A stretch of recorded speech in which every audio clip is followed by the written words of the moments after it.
you're screwed no matter what you do. And one of the things you can do to kind of measure how much the rat is motivated is, let's say you've run him through a maze and he knows there's some food at the end of the maze. You can tie a little spring to his tail and see how hard he pulls when you open the door to the maze. So because that's how much rat work the rat is willing to do, so you can measure that. Or you can see how fast he skitters down the maze, and you can get an estimate about the rat's motivation.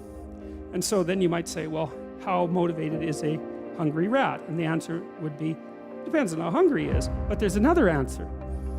It also depends on what's chasing him when he's going after the food. So if you have a rat and you have food over here and you waft in some cat odor, rats hate cat odor, and it's innate. They never have to see or smell a cat to be absolutely petrified by cat odor. And so if you waft in some cat odor and then open the door, that rat will zoom to that food a lot faster than it will if it's just hungry. So a rat running away from something that it doesn't want towards something that it does want is a very motivated rat. And so one of the things we did with the future authoring program that's germane to this idea of terror, because there's this idea in the Old Testament that the fear of God is the beginning of wisdom. It's a pretty harsh idea, but there's something really useful about it, because one of the things you see with people all the time is that maybe they're trying to stumble forward towards their ideal, as poorly defined as it might be, but then they're afraid, right? They're afraid about what they might encounter, and that stops them, because fear does stop people. It freezes you like a prey animal.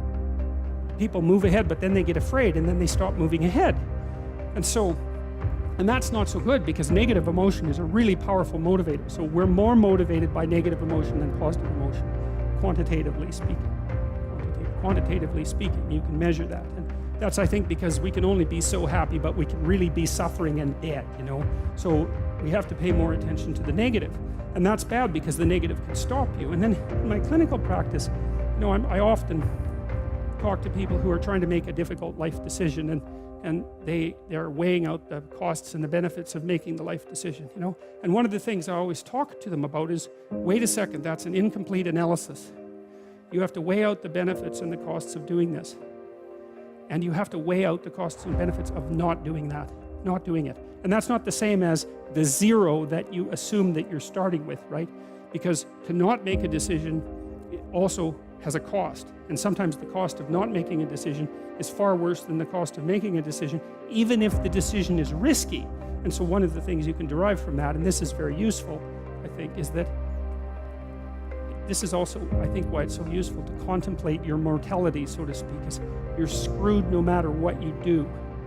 You know, and that actually frees you, is that you have path A that has catastrophes, and you have path B that has catastrophes, and you don't get to have the no catastrophe path, but you get to pick which one. And that's really something, because if you know that there's terrible risk associated with everything that you do and don't do, then you can afford to take some risks, because you're not, you know, and this is all within the ark metaphor. I'm still making the case that despite the fact that your life is essentially catastrophic, you can make a covenant with the highest ideal, and that will take you through it the best way possible. I'm still making that case. So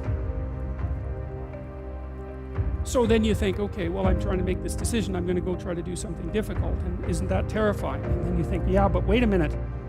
What's really terrifying is not doing it.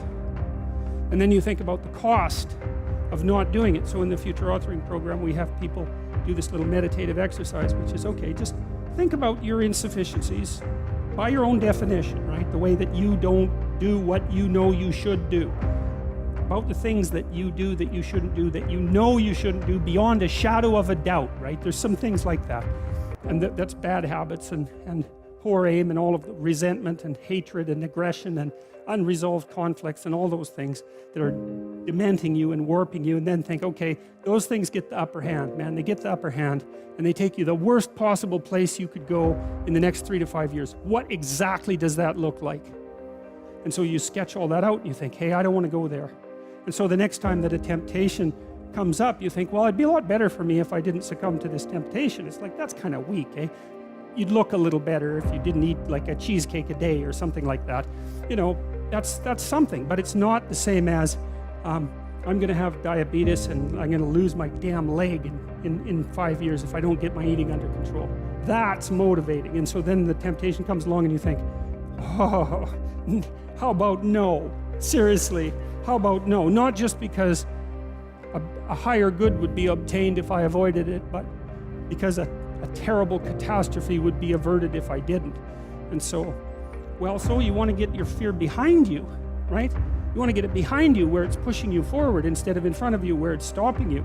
And you get your fear behind you, pushing you forward by actually thinking through the consequences of not putting your life together. And the least of those is that you waste it and suffer, right? Because you're going to suffer anyways, man.